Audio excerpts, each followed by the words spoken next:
अस्सलामुअलैकुम वरहमतुल्लाह वबरकातुहू। बिस्मिल्लाहिर्रहमानिर्रहीम।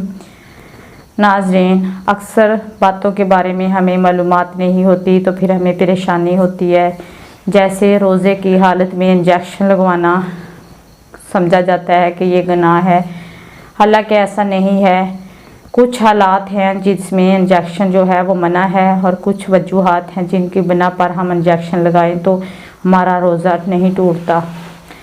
अगर हम विटामिन्स के या कैल्शियम के या यानी कि फूड में जो है, यानी कि जो हमारी जिस्म को ताकत देते हैं, वो इंजेक्शन जो हमारी खुराक की कमी को पूरा करते हैं, अगर वो इंजेक्शन हम जिस्म में लगवा रहे हैं तो फिर रोज़ा हमारा जो है वो टूट जाता है, मकरूह हो जाता है।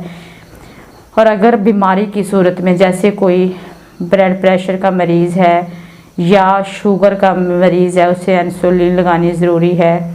ऐसे हालात में अगर हम इंजेक्शन लगा लेते हैं तो इसमें कोई हर्ज नहीं। यानी कि जैसे कोई मरीज़ है और वो रोज़ा रख रहा है और उसकी रूटीन में है कि वो बूढ़ा है, उसके लिए इंजेक्शन लगवाना ज़रूरी है उसका शेड्यूल में, तो ऐसी सूरत में अगर वो इंजेक्शन लगा लेता है जो बीमारी की वजूहात की बेस पे लगाएं, तो ऐसे इंजेक्शन लगाने से हमारा रोज़ा ख़राब नहीं होता, नहीं टूटता और ना ही मकरूह होता है।